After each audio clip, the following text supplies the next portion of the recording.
Okay, so we're live streaming. It is June 2nd, 2022 at 6:37 p.m. You have a quorum of the Housing Committee, Committee Board 11.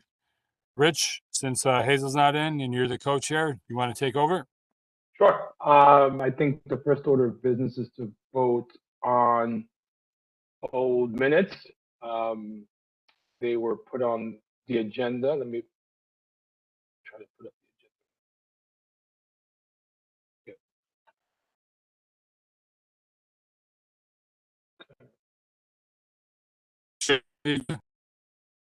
One, Share. share.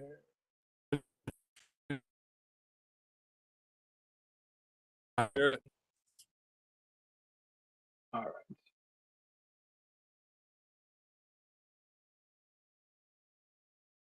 All right, so I think you guys can see my screen. So I hope everyone was able to review the minutes for January, February, and April. Any questions? A motion to discuss, and then let me know if you get a second. If not, yeah, April. Jeremy, you're cutting it now. Let me just put in the chat then. Okay.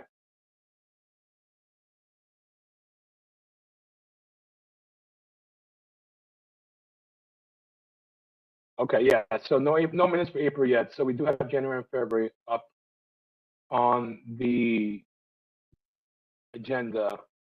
The April board minutes were the joint meeting with social services. So we're working on completing those as soon as possible.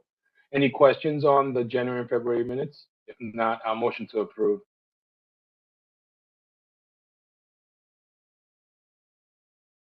All right, so I'll motion to approve January and February minutes. Anyone second? I'll second it. Second.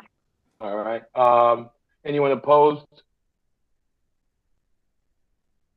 All right, so moved. So that's number one on the agenda. Up next, we have a guest speaker, Gabriel Jameson from the Center for New York City Neighborhoods, Black Homeownership Project Presentation and Survey. Gabriel, did you have something you wanted to share?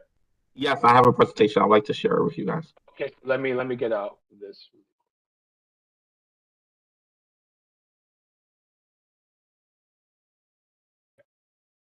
You can go ahead. You see the share button at the bottom. Okay, let me put the camera on. Hi, oh, so sorry. Hi, everyone. I'm so sorry if I'm late in this, but hi, everyone. My name is Gabriel Jameson. I'm with the Center for New York City Neighborhood, and tonight I will be presenting on the Black homeownership. Thank you for letting me come to your community board. So once again, my name is Gabriel Jameson. Little things about me: I'm a Morgan Stanley Fellow. I go to NYU, study real estate developing, and I'm a passionate for environmental advocacy. And I'm from Brownsville, Brooklyn, New York. So that's just a little bit things about me. Inside the presentation, we're going to talk about 5 new pilot interventions about the Black Homeownership Project. What is the Black Homeownership Project? So the Black Homeownership Project is a project that came out in 2019 on the Blueprint Project. And in that project, we talked about coming up with pilots and interventions to expand and preserve Black homeownership.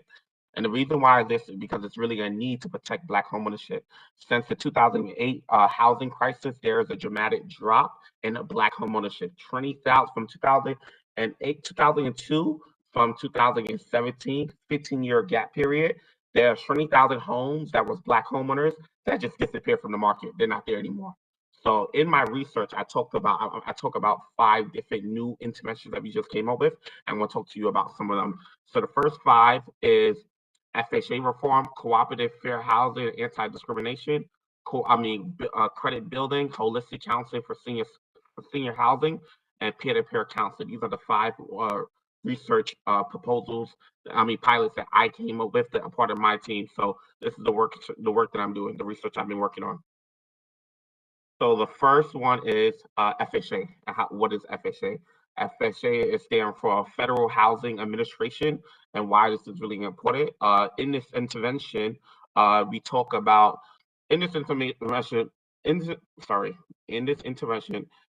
housing back is a loan that is federally backed mortgage that's designed for homeowners who may have lower than average credit score. The FHA loan require low minimum down payment and low credit score. So many other conventional loans. So that's what FHA is really about. But this is what we learned in our research, and this is what we learned. This is the solution that we came up with. In our research, we saw that 45% of African American people turn to FHA more than their white counterparts.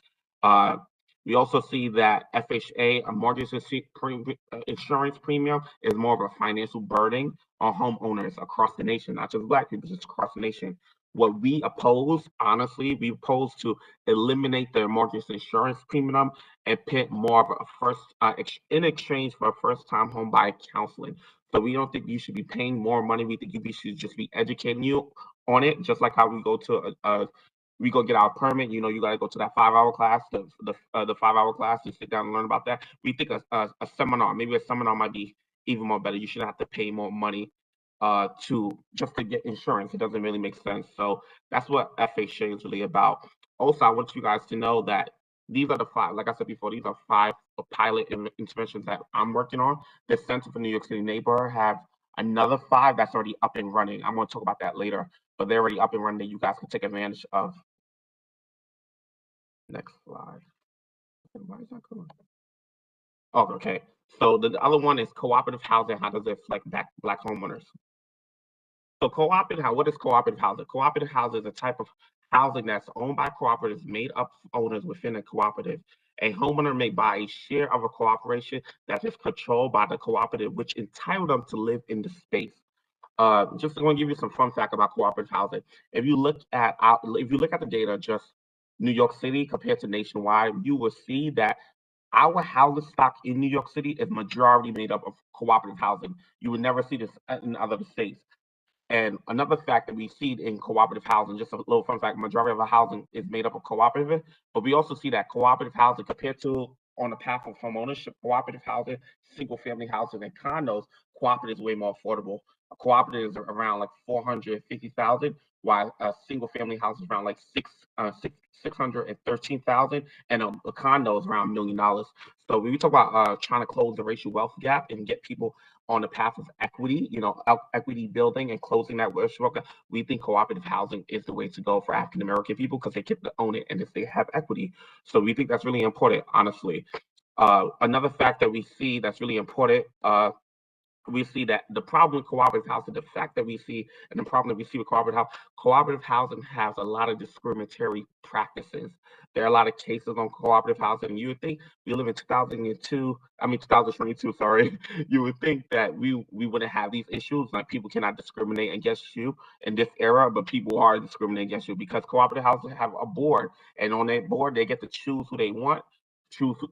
They can choose who they want to come in, who they don't want to come in. So they have a lot of discriminatory practices. So what we oppose, honestly, for this intervention, we oppose to create more of a comprehensive legislation to create more of a transparency in the cooperative board, because we really don't know what they do because it's privatized. We can't tell what they're doing. So there is a bill out with ex-Assemblyman Nick Perry. He wrote the bill with Senator Kavanaugh. They wrote a bill together to create more of a transparent system in cooperative housing and condos. That is a bill going on right now. We don't know if it got passed or not, but we think that bill will really be more translucent and be more transparent on how we can combat cooperative housing discrimination practices. In Westchester, they have Westchester has a model where people in Westchester doesn't have these problems because they came up with a solution for this. We provided resources, legal aid to combat these issues for people that's being discriminated to. So that's kind of the issue with cooperative housing. We think, honestly, because it's close to racial wealth gap, cooperative housing might be more affordable, but we have to make sure, even though majority of our housing stock is cooperative housing, we gotta make sure that it's reflected of the diversity of people that get access to cooperative housing. That's the problem with cooperative housing. Thank you. Next slide, sorry. So this is the slide I wanted you guys to see. If you look at the slide, you see a condo right here, it's $1 million. You also see a single family, a multi-family house is around 613,000. You see the co-op, oh wow, what's going on? You see the cooperative housing is around $450. It's actually way more affordable, and it's equity, home ownership. So that's really a solution. So the next slide is about how does credit affects Black homeowners, and this is really important because without credit, honestly, you can't go nowhere. You need credit. Credit is really the foundation of everything, honestly. So in our data, we see credit building. What is credit building? Credit building is when a consumer attempts to improve their credit profile. This is a really good thing. We have to improve our credit profile. But in our research, we see that BIPOC community, Black, Indigenous people of color, lack access to credit in general. We also see in our data that we see Black and Hispanic people population, when they did got credit, they lacked the proper financial education about it. So we get credit, but we don't even understand what it's about. How do we use it, etc. Another key data point we see that 54% of Black Americans report have no credit, and that's a problem because if we're going to try to close the racial wealth gap, we have to get credit, and we have to understand. We have to be more financial literacy behind this. We have to be more financial educated about credit and how do we use credit and leverage credit. That's really it's about. How do we leverage credit to gain more wealth? Because that's what other communities do. A solution that we came up with, honestly, because we know one thing we know about the African American community, we always going to pay our rent. So we came up with a solution, and this solution was, oh man, I'm so sorry. In the solution that we came up with, we decided how do we know you guys are we always going to pay our rent. We decided how do we report our rental payment incomes that we pay every month, our rent, but how do we report it to the credit bureau? If we don't know anything about credit, but we know we're going to pay our rent, so our credit, just every day, the fact that we got to pay rent, if we report that to our credit bureau, it will just improve our profile in general, because we're always going to pay our rent. We're always going to pay on time. So we thought that was a solution. And in other states, not in New York, but in other states, they did this, and it actually works out. And we're trying to test this model with a building, like a landlord, and educate the tenants on this, and actually help give them hand-in-hand support behind this. And we're going to sit there, create this model to transition their rental income to their credit profile and try to improve their credit profile. So it actually works. So this is the solution that we came up with. We think this will help, and it will sit there get us to have better credit score. I'm sorry, I'm going to go to the next slide, show you like a graph. What's going on? So you look at this slide, like I said before, this slide shows the low income to high income credit scores, and you could just tell based on zip code profiling, to be honest. Like just looking at this, you could tell, look at neighborhoods that are poor or low income, and you can look at neighborhoods that's high income. And like I said before, it's not that this is not Black people for, African American people for, this is an educational thing. This is a potential lie. But now that we know we can do better, like I said before, if you look at on this side, you see Rockaway Avenue. The credit score over there is 578. If you look at Little Bedside, Little Neck is 753. If you look at my neighborhood that I come from, Brownsville, Brooklyn, New York, the credit score is 592. If you look at the Upper West Side, it's 751. So you just comparison, you look at this, and you can also just tell by zip code profile, who are these people living in this neighborhood? Probably Black or Latino people. And look at this neighborhood, more affluent, educated people. And I won't even say educated, just more affluent people. But like I said before, this is by design, and just because something's by design doesn't mean we can't combat it. We have to combat it through education, because now that you know better, you have to do better. And the point of getting this up and running is when we educate people on these things, they can improve their trajectory where they're going in the future, their financial system, because they're more educating about credit. They're more educated what to do now. So that's one slide, a graph that talks about that. So the next slide is about senior special. How does it affect Black homeowners? Sorry, what's going on? Okay, there we go. Senior Special. So Senior Special, what is Senior Special? This is my favorite campaign. So Senior Special is an advocate campaign aimed to provide financial literacy for Black seniors, homeowners, to educate them about the benefits of estate planning, because this is really important, tax abatement, and other housing issues connected to it will. The reason why this is really important to me, if you look at the data, I want to explain this, the data points. A lot of our housing stock was built in the 1930s. So a lot of our seniors that are Black and brown, they're going to be moving out. Let's be honest. They're going to be moving. A lot of our seniors might be moving out their homes. So our seniors, our seniors that are going to be moving out of their homes, if they do have homes, they're going to be passing it down to the next generation. We got to make sure they have affordable. I mean, we're going to make sure that they have senior housing. And when our senior, and the reason why senior housing is really important for our seniors, a lot of our seniors might be over the age, they might develop disabilities, so they might not be able to live in their house anymore because it's not set up for them. So that's the data we see behind that. 41% of our building was built in 1930, so they're not really equipped to deal with our seniors. Also, we see another data point. We see Black New Yorkers seniors are double the poverty rate compared to their white counterparts. We just see that as a fact. And a lot of this is based on predatory issues. We also see in the Black community, you see more tax lien disappropriating affecting our Black seniors. These are just the facts that we see. The reason why this campaign is really important, and this is what the solution that we came up with. The solution is to give free training as legal aid to our seniors, because what we see a lot in the Black African community is a lot of predatory practices. Like just a couple months ago, it was a couple months ago last year, it was a bunch of thief thefts going on across Best Side Brooklyn. No one wasn't talking about that. And that was happening to our Black seniors in general. So we want to make sure our Black seniors in general are having wills in place and state planning. A lot of time in African American community, out when we pass on or we transit out our house, somebody takes our house or steal our house, etc. And we want to make sure that wills are in place, honestly, because if we cannot pass this on if it's not in place. Also, state planning is really important in the African American community because that's how we protect and preserve our homes, at the end of the day.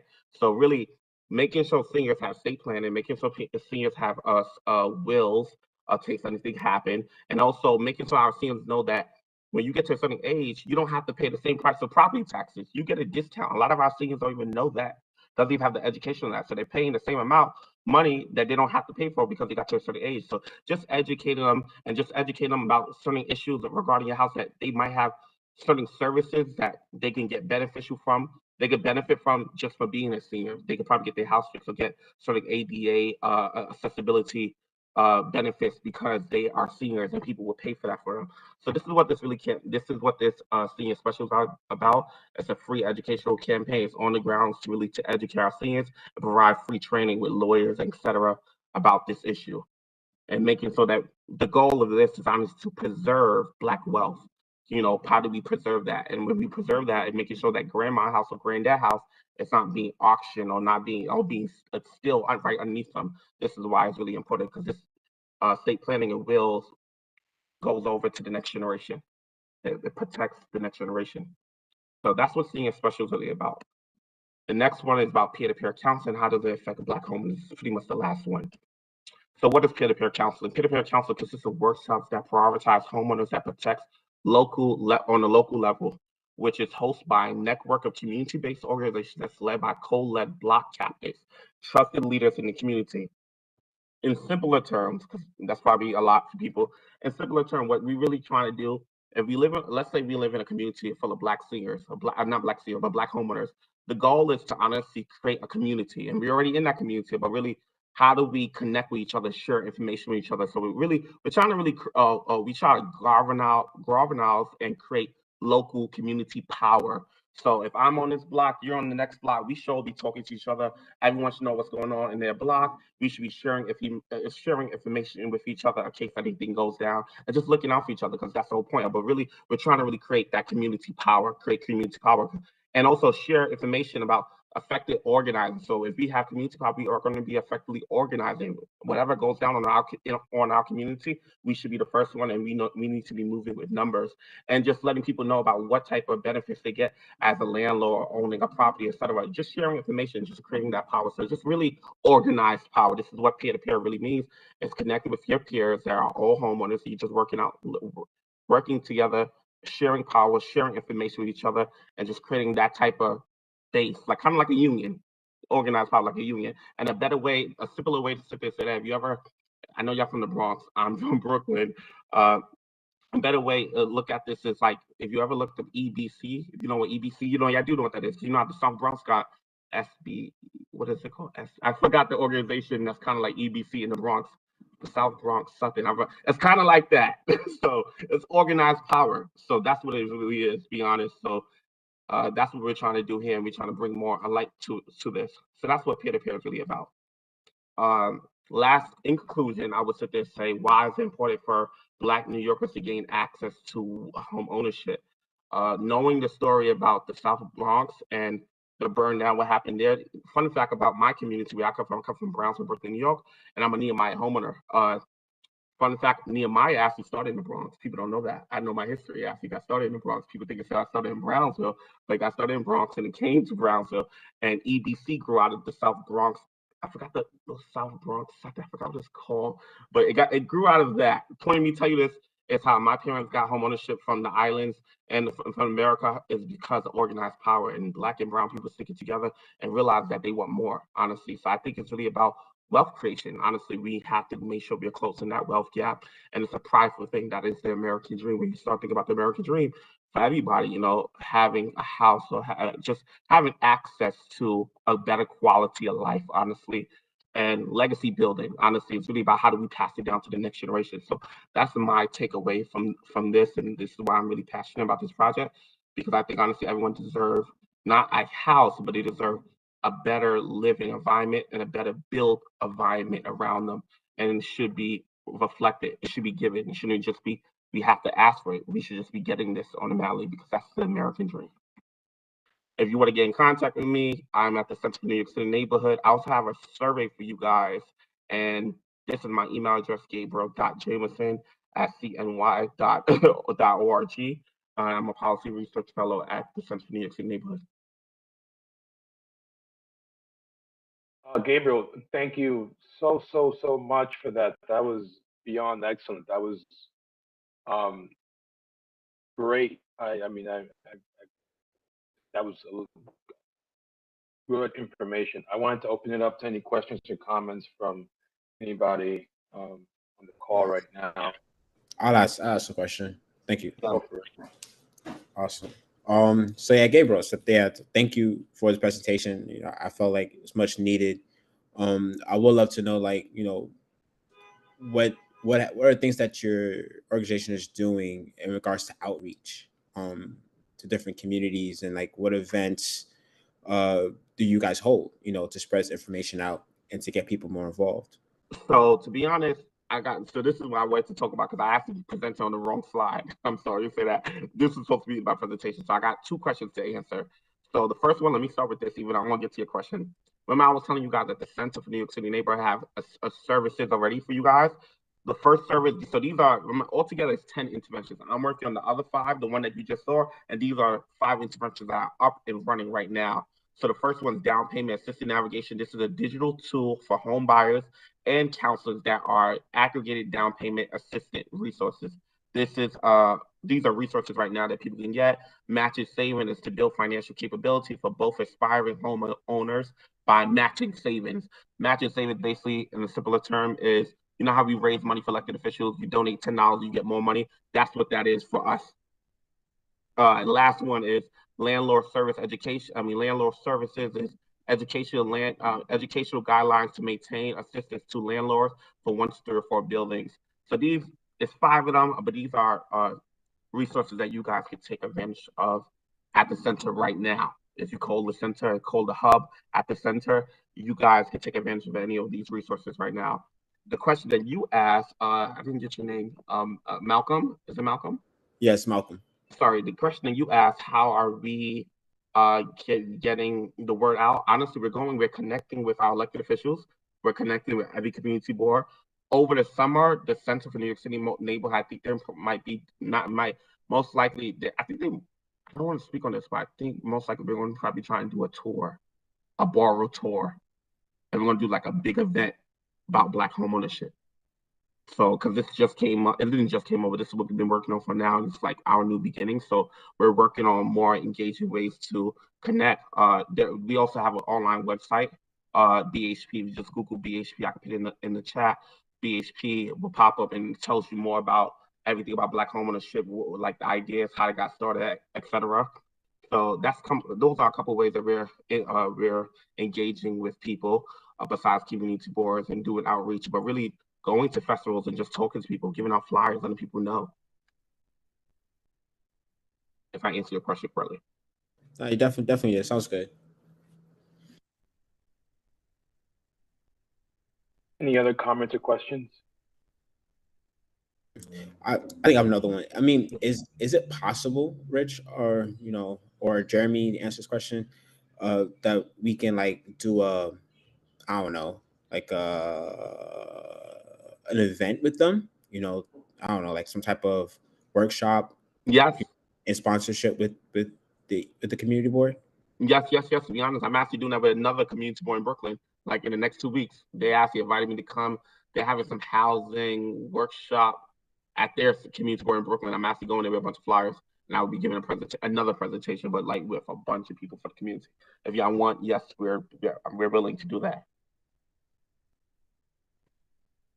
Jeremy, yeah, if you could, yeah, I mean, I would love that actually. As you know, this is more people should hear this presentation, Jeremy. If that's something we can kind of like organize, maybe make it for the hot for the general public, not just who join this call. I know.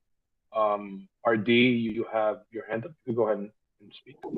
Yes, thank you. Thank you for the presentations. Were quite helpful, especially regarding the senior citizen homeowner exemption, which reduces the assessment costs and indirectly reduces the property taxes for senior citizen on a limited fixed income. Yeah. My feedback is regarding reporting rent payments to credit agencies. I mean, it seems like a great idea, but I would like to address the what might be used by landlords as a way to intimidate tenants, because unfortunately some tenants here don't pay their rents because the landlord does not do repairs. Landlords do not provide them with maintenance and heat. And unfortunately, in this district, we have notorious landlords, or AKA slumlords. So my only concern is regarding rent payments reported to agencies to address rent not paid justly because the landlords are not meeting to the obligation. That's my only concern. Thank you so much. That's a good question. I never thought about it like that. That's a good question. Well, I'll have to get back. yeah, I'm sorry, Rich. For what I do know is that I know that certain companies like it's not Credit Karma, like Experian, the credit bureaus basically, they do allow what you call it, people to report their utility payments directly to their credit report. So that's another way to help build credit in some type of way. So it doesn't have to just be limited to just rent. It's also based on, you can also do it based on other utility payments, phone bill payments, stuff like that too. I think you're absolutely right. But I think honestly, with the pipeline instrument, because we never got the funding for it. It's a new idea, so we're just coming with the idea, trying to figure out do people like it or not, and figure out, can we model this? Can this be scalable? We know in other states they did this and it worked out, but can it be tested out? So I think we want to test it out in New York with like a building, like a landlord that we might know of, and see how does it work with people that are renters. Good points all around. Yeah, I agree on both points. Yeah, sometimes some information may be too much, and maybe there's other ways to kind of get the credit score up. Roxanne, go ahead. Thank you so much.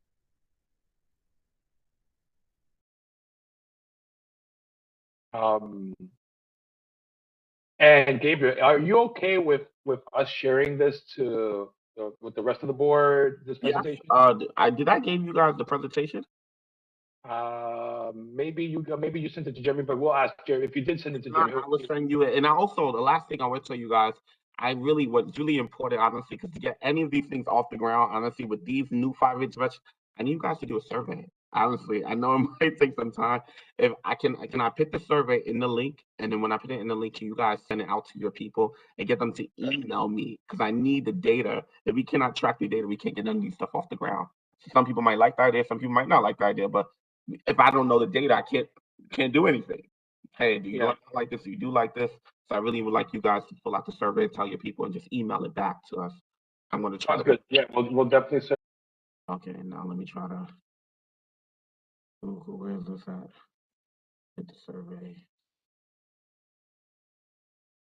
Let's not keep you up anymore. Yeah, we can handle that out off the call if anything, but we'll definitely circulate the survey amongst our peers in our network for sure. This is really good. Does anyone else have any comments or questions for Gabriel? If not, then Gabriel, thank you so much for that great presentation. I mean, it was perfect. I mean, it had everything. So hopefully you'll get many responses for the survey, and we can go from there. Okay, I will email Jeremy everything. Thank you so much, Yes. everyone. It was a pleasure giving you guys a presentation this afternoon. Thank you. Thank you, Gabriel. All right. Let me share my screen again, and let's keep going with the agenda. Okay. So up next we have the gallery session. We don't have many folks on, but I think we'll go 2 minutes uninterrupted. Roxanne, I think it's just you today, so you can go ahead. You have it. I'll start the clock. You can go ahead. All right, thank you so much. I was going to bring up some issues, but I think I'll put it aside for another meeting. But I'd like to state something. The person who gave the presentation, I think was Gabrielle, he mentioned systematic discrimination. And that's something that's inherent in many agencies. It's just inherent. And then we have the intentional systematic discrimination. And I'd like to say clearly that we as people of color have a moral responsibility to address that, no matter where we are, if we're in a community board, if we're in a church, or we're in a school, our workplace. And when we do so, we shouldn't be shut down by saying that we're playing the race card, that we're being hostile, that we're posting a threat. Because it seems like when people of color are outraged, we're already being labeled as hostile, as being threatening, and I find that very offensive because I never stormed the Capitol, so I'm not a threat to anyone. I just like to say, without mentioning any names, that we have an obligation to point out systematic discrimination, whether we're on the board or not, because this is how this country was founded, by people of color fighting for rights for everyone. And we have to continue that fight because we are losing the battle. I thank you for your time and enjoy your weekend. Bye-bye. All right, thank you, Roxanne. That was duly noted. I will have that for the mention. Sure, good points. All right, so up next is old business. And then per the agenda, the only thing we have is the formerly proposed homeless shelter at 2028 White Plains Road. As far as I know, and as far I think everyone knows, that's not going to happen. There's no indication that anything's changed. So I know there's been some talk of maybe still some questions lingering about it, but as far as I know, and as far as I've read so far, there has been no change from the city. So any comments or questions on that, Roxanne? Yes, thank you so much. My only thing is that it's not an urgent issue, but we should get those responses that was all those questions at the public hearing and the remote hearing. I think the board owns a responsibility to provide those answers to the community, and that's also to be proactive if we're faced this issue again where a homeless shelter is placed in the community that's not appropriate. Because I'm not against homeless shelters, it just has to be done with community input, notification, and in the best interest of the community as well as the clients. Because I'm all for helping homeless people, 100%. Thank you so much. Agreed. I go ahead. Yep. That's fine, Rich. You can finish off. No, I was just gonna say, I mean, I know we're pushing DHS as much as we can on getting these responses, and they do owe us. It's been months now, so I mean, I think it's gonna we're gonna try to get them, as we're gonna hope to have them. I can't guarantee it for the next meeting, but we are pushing for some responses, and they kind of have fallen off the radar. But we are trying to get the responses, so I hope to have them by the next meeting for sure, and I'm taking a note of it. Yeah, I'm hoping that too, and just want everyone to know that, we're definitely on it. I know a lot of sentiment thinking that a lot of things going on in the back, but definitely DHS has to provide us that information, along with the transparency and the communication, just to ensure that something like this doesn't happen again. Yeah. Agreed. Okay. So up next is new business. Any new business we would like to discuss? I'll open up the form right now. I think we're good though, unless someone has something. So can you hear me now, Rich? Yep, you go ahead. Yeah. So, I think I shared with you the email we got from Homeless Services yesterday when I asked about the follow-up questions, and as well as, just to confirm that, yes, there's still no plans for 2028 White Plains Road, and their simple response was the rejection letter. So I think it really comes down to foiling their agency at this point versus because we can't make them answer the questions necessarily. Okay. So you think we're only going to get this rejection letter? Well, that was pretty clear from the response yesterday, right? Okay. So I mean, we can push. We gotta. I mean, I know certain people in this meeting are good about foiling agencies, so DHS would be the one to foil. yeah, but foiling I know sometimes takes time. That's the problem. Oh yeah, no, it takes forever, especially that agency. But all that's right, what we're down to. Okay, so we got a rejection letter, but let's keep pushing. And then if anything, what we'll do is we'll let everyone know, hey, we got this rejection letter. They're being hesitant about giving us information. Then we'll go the FOIL route, and obviously we'll let people know that takes time. And then that's the best we could do, I think. Yeah, I mean, I think the FOIL route, personally, I mean, as long as people know that we're working in their favor and that we're not just sitting down with our hands folded, I think any effort is good effort at this point. Yeah, I agree. Okay, all right. That was a short but sweet meeting. I think the presentation was excellent. We'll try to circle up with Gabriel to see how we can kind of disseminate this presentation to folks. But I'm going to motion to end the meeting. Anyone second? I'll second that. All right, second. Anyone opposed? All right, so moved. The meeting for Housing Committee on June 2nd, 2022 ends at 7:16 p.m. All right, everyone. Have a good night. See you all soon. Have a good weekend. Good night. Thank you. Good night. Bye.